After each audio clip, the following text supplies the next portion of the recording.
Hey guys, what's going on? Blaine back for another Netflix review, and today I'm going to be talking about A Journey.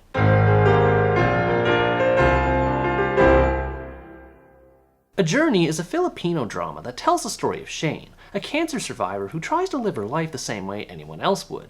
However, her life gets turned upside down when she finds out that not only has her cancer returned, but it's worse than it was the first time. The news devastates her husband Brian and best friend Tupe, but she decides not to worry about it as much. Instead, she creates a bucket list of things for her to do on a road trip through Tasmania, taking Brian and Tupe with her to create as many memories as possible before her time runs out. I was a bit on the fence with this movie when watching it because it's very much a tearjerker by design, and I'm not the biggest fan of those kinds of movies, but this one won me over in the end. Though there are some faults with its presentation, the dynamic relationship of its characters and serious treatment of its subject matter provide a lot of ethical and existential themes to explore. The main character, Shane, is a refreshing change from the usual cancer victim trope. Instead of going through it for the first time, she's someone who's already been there, and her actress does a fantastic job at portraying the exhaustion that comes with it, not just in fighting cancer, but also with other people who try to dictate the terms of her life. Her situation is unique and unfortunate in that she's tired of surviving instead of living, and for once wants to live with the time she has left, which puts her at odds with others.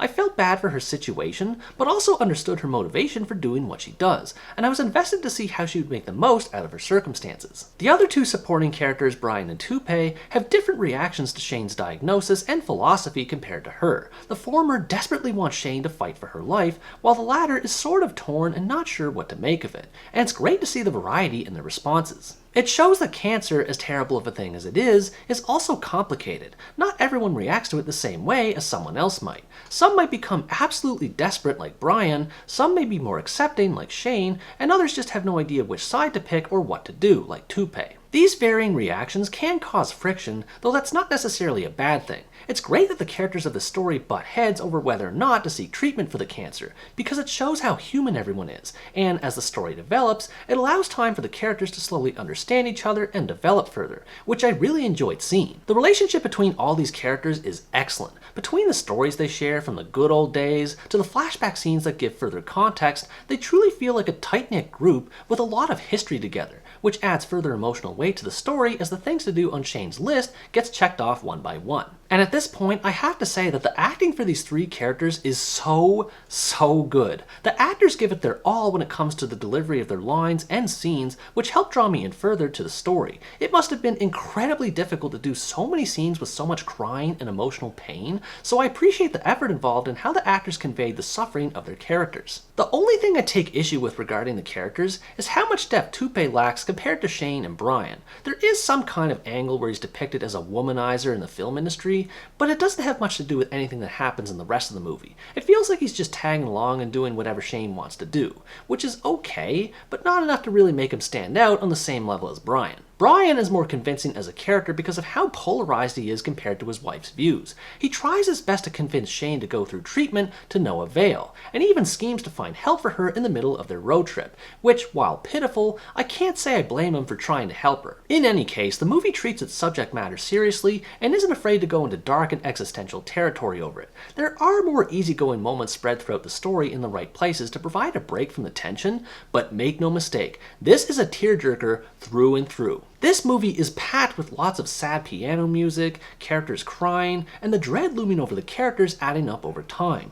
and it nails the right atmosphere for the kind of story it's telling. I'm pretty stoic most of the time when watching movies, and even I got choked up a couple times watching this. This being said, I felt there was a lack of impact with the cancer itself. Shane stays pretty much in the same state of health for most of the movie. She never suffers any adverse health effects at any point during her road trip, which is odd considering she had symptoms right at the beginning. So I think the filmmakers missed an opportunity to add more weight to the story by having Shane become progressively more ill during her trip. When it comes to the trip itself, the story becomes a lot more lighthearted compared to everything else surrounding it. This is great because it directly relates to Shane's desire to do more things in her life than she could do in the past, and also because the things the group does are fun to see, especially once they get to Tasmania. The group goes swimming together, stargazing, trekking around on a rented camper, and see a colony of penguins, which is worth seeing alone just to witness Shane's adorable reaction to them. There's even a subplot involving Shane's estranged father that's weaved well into the story. It's nice seeing the variety of activities everyone does that adds intrigue and entertainment to what happens in it. And with the activities come a series of interesting settings as well. The The cinematography is good and even breathtaking at times with how it shows the beautiful vistas of both Philippines and Tasmania, which adds further to the adventure that Shane and company undertake. As I mentioned, the story is both dramatic and fun in the right places, so in this sense it is enjoyable, but it can also be a tad predictable. The whole bucket list narrative plays out pretty much exactly how one would expect. Things are crossed off a list, character arcs form, and it builds to an emotional climax. It does a good job at telling its story, but its story isn't exactly original. I will say the climax does shake up the story in an interesting way. Obviously, I'm not going to give anything away, but it shows how fragile and cruel life can be and felt like a fitting end for what transpired. The runtime does go on a bit longer than it needs to, which does drag the pacing and make everything more depressing than necessary, but it still feels like an appropriate conclusion. The movie's theme is all about life itself, specifically about finding enjoyment in it with the short time we have to take advantage of it. Again, it's a pretty basic sentiment for a bucket list storyline, but it still leaves an emotional impression, and it's an important reminder that we have to grab life by the horns while we still can. Overall, A Journey is a standard yet moving tearjerker that stands out thanks to its complex character interactions and dark subject matter. If you like tearjerker movies and don't mind stories that aren't 100% original, you'd enjoy checking this out. Despite some odd choices with the narrative, the serious nature of the story and characters helped me to enjoy it a lot more than I thought I would. I'm normally not a fan of overly dramatic tearjerkers, but this is one I found quite compelling, both for the journey it took me on and the destination it brought me to. What did you think about this movie? Did you appreciate how serious its story and themes were, or did you find it too depressing to watch? Let me know in the comments below. Anyways guys, that's going to wrap up my review of A Journey. Thanks for watching this video, I hope you enjoyed it, and as always stay tuned for the next part where next time I review the Swedish drama, Stolen. Bye bye!